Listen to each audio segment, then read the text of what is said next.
Hello, what is up mga moms or sir mom? Ako po si Ralph Cifra, isang visual artist from Manila, Philippines. And today we are going to unbox and review the DC Justice League action figure 1/9 scale Funjoy Armored Batman 1/9 scale action figure. So Funjoy, please delete the I before the N para action siya. Action yung word. Okay? Misspelled lang to pero ano lang yan, very minor edit lang yan. And then you have the Funjoy logo, DC logo, WB logo. Tapos, and then the copyright text. So this Funjoy is authentic, original. Hindi siya KO, hindi siya fake, hindi siya bootleg. Thank you very much Laruanan for sending this toy for unboxing, review, and customization. Yan, kung gusto niyo bumili ng Funjoy Armored Batman 1/9 scale, punta lang kayo sa Laruanan on Facebook. And meron din silang Shopee page. For this action figure costs around 1,950 pesos only. Okay, so ito yung front of the box. Shot of the action figure, medium shot. You have the head shot here, body armor. You have the belt strap. And then sa gilid, Armored Batman. Ang ganda ng finish dito, embossed pa yung Batman na text. And then you have the shot of the action figure with the kryptonite na spear. Tapos mga accessories and poses na pwede mong gawin. Some text here and barcode, QR code sa gilid, ganun din. You have the DC logo, Funjoy logo, Armored Batman. Tapos meron siyang magnetic flap dito sa gilid. And very same yung box quality sa ZD Toys. So I think Funjoy and ZD Toys has the same box and action figure manufacturer. Iba lang yung licensing nila. Okay. Tapos dito sa loob meron kang makikita ang dalawang trays. So yung first tray action figure, second tray accessories. Okay, let's proceed with the action figure itself. Okay, measure muna natin yung action figure. The figure stands around 7.5 inches tall. Tapos ang width niya 3.5 inches and the depth around 1.5 inches. Okay, shake test muna natin. Wala namang maalog na mga joints, wala namang loose na joints. And medyo mabigat din yung action figure since this is a very armored, full armor yung version na to ni Batfleck or ni Batman na Ben Affleck. Okay, first things first, yung armor niya very bulky, just like in the movie, super cool. Pero yung color palette ito, meron siyang tint na sepia or brown. So, I don't really know kung chinek ko yung mga screenshots sa movie and dapat black siya. Black na base tapos dry brush ng silver. Hindi ko alam bakit nila ginawa tong style na to, or I think ito yung gusto nilang style para dito sa Armored Batman. This is the Funjoy style of armor dito sa version na to. Let's just put it like that.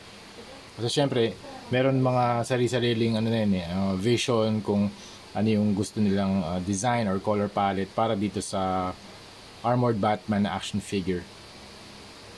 Ayan, so, hindi ko alam kung napipick up ng camera pero meron siyang sepia tint or brown tint dun sa mga metallic na mga armor pieces. Pero ito yung inner suit niya, gray pa rin, just like what they did on the previous na mga Batman Ben Affleck na versions ng Funjoy.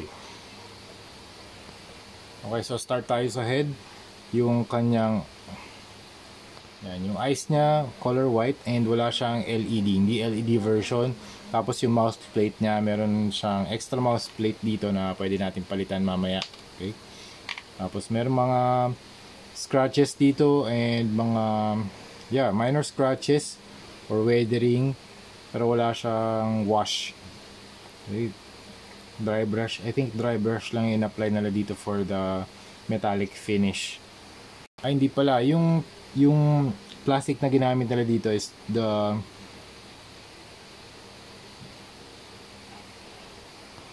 I think gray or black yung base nila, kasi dito makikita natin may mga overspray ng metallic na brown or metallic sepia.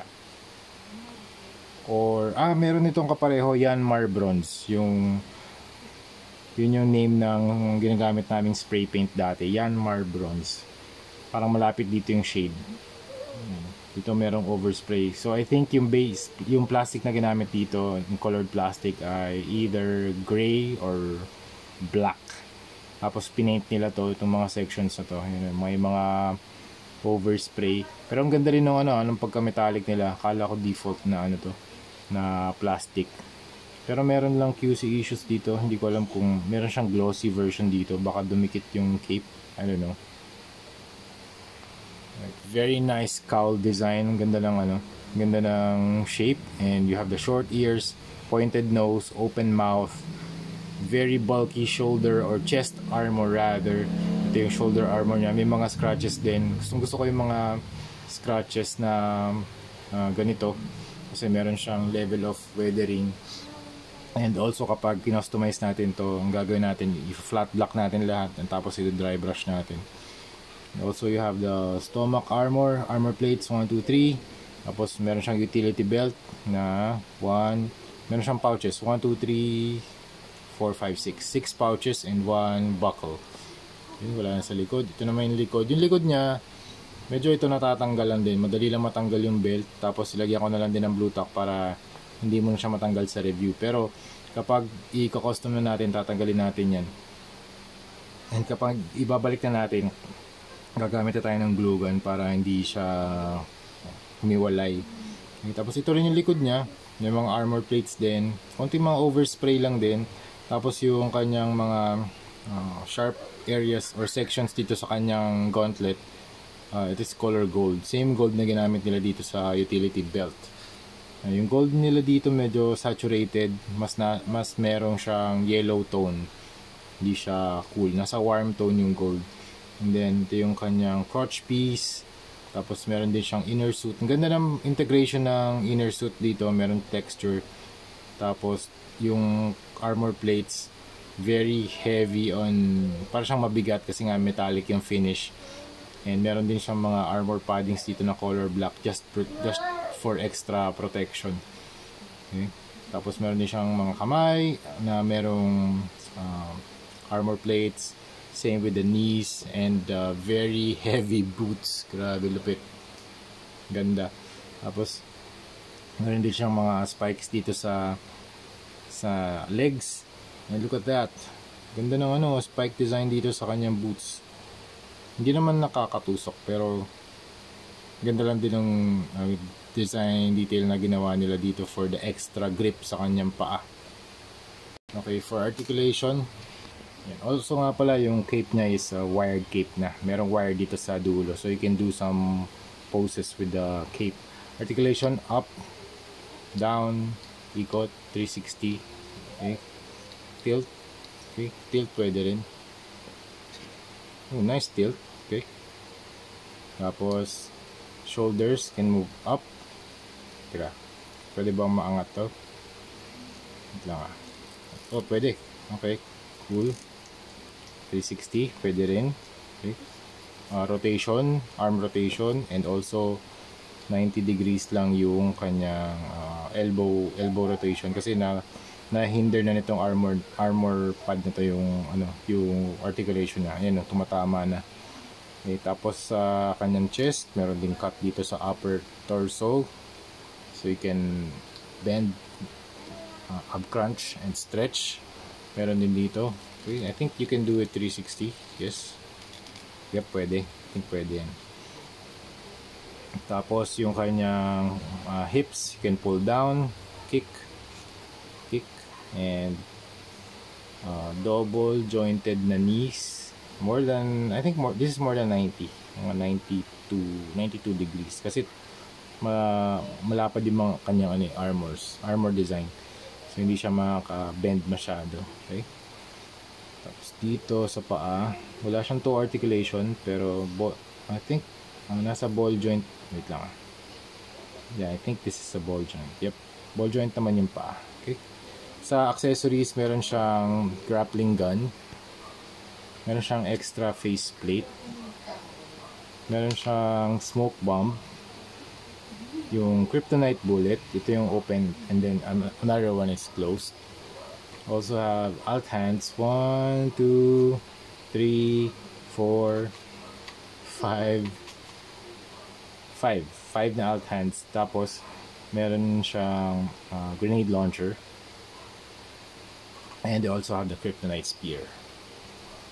And also, meron palang base with the text na Batman. And meron ding BVS na logo. And then, meron ka rin pole. Spring-loaded na rin to. So, you can grip yung...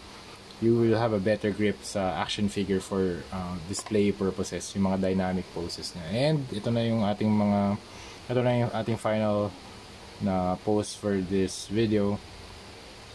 Or mga accessories na pwede niyang hawakan. I think pwede rin to ilagay sa likod using blue tack para pwede mo siyang lagyan ng mga accessories niya.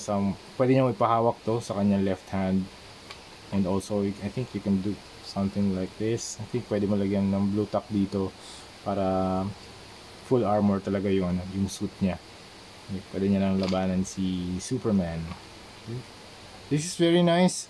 Ang ganda ng design, very bulky. I like bulky armored action figures. Very, very cool.